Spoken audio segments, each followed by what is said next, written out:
د هرات بادغیس لویه لاره چې د افغانستان په لویدیځ کې له مهمو او ستراتیژیکو لارو څخه شمیرل کیږي له کلونو ځنډ او درېدو وروسته اوس د پام وړ پرمختګونه او د څو مهمو نقطو په اوږدو کې د پراخو فعالیتونو شاهده ده.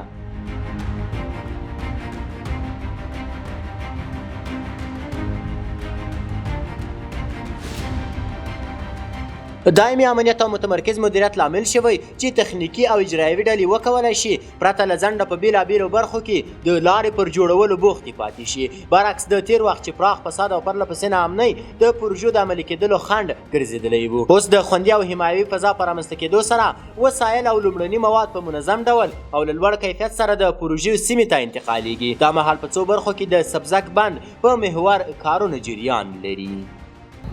زه اولیا خان خبرې کوم د ولایت د بغلان یم او دا شرکت ساختماني د سندریلا او دا مخکې بقایه پاتې و د شرکت لاغنه سقوط جمهوریت سقوط دا کار پاتې و،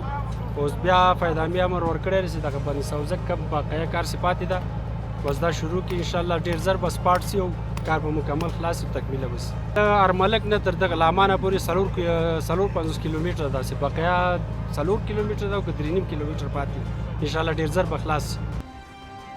له بلې خوا د کار کیفیت هم په څرګنده ډول لوړ شوی دی. د پروژې څارونکي انجینران ټینګار کوي چې د سړک جوړونې ټول پړاوونه له ځمکې هموارولو سره او د بنسټ جوړولو نه نیولې تر اسفالټ اچونې پورې د عصري تجهیزاتو او د لوړ کیفیت لرونکو موادو په وسیله ترسره کیږي. دا اقدام ډاډ ورکوي چې د هرات بادغیس لویه لاره به د نړیوالو معیارونو پر بنسټ او لوړ دوام جوړ شي او کلونه به اساسي ترمیم ته اړتیا ونه لري. کیفیت خو ډیر سټنډرډ ده، بین المللي په ډیر اعلی کیفیت سره هغه کېږي او دغه ماشین سره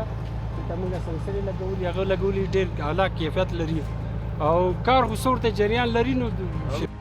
د دغو پروژو پیل لسګونو کسانو ته د کار زمینه برابره کړي او ګڼې کورنۍ له دې لارې خپله ورځنۍ ګزاره کوي. هغوی د هیواد د زیربنایي پروژو له عملي کېدو خوښي څرګندوي.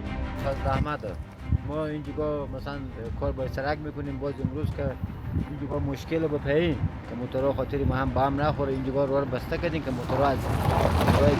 کار مشکل کارم از این راه برم. آره خیلی خوبه، مثلا برای ما مثلا روزی مثلا نمی مزدوری خوبه، مثلا کار خوبه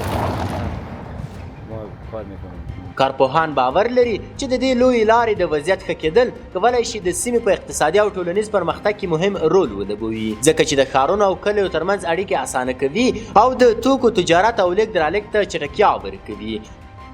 په ټوله کې د هرات بادغیس د سړک جوړونې پروژه د هیواد په زیربناییو کې د مثبتو بدلونونو او عملي پرمختګونو یوه نښه ده چې د اسلامي امارت په مدیریت او د امنیت په ټینګښت سره د پرمختګ او آبادۍ نوې مرحلې ته رسېدلې ده.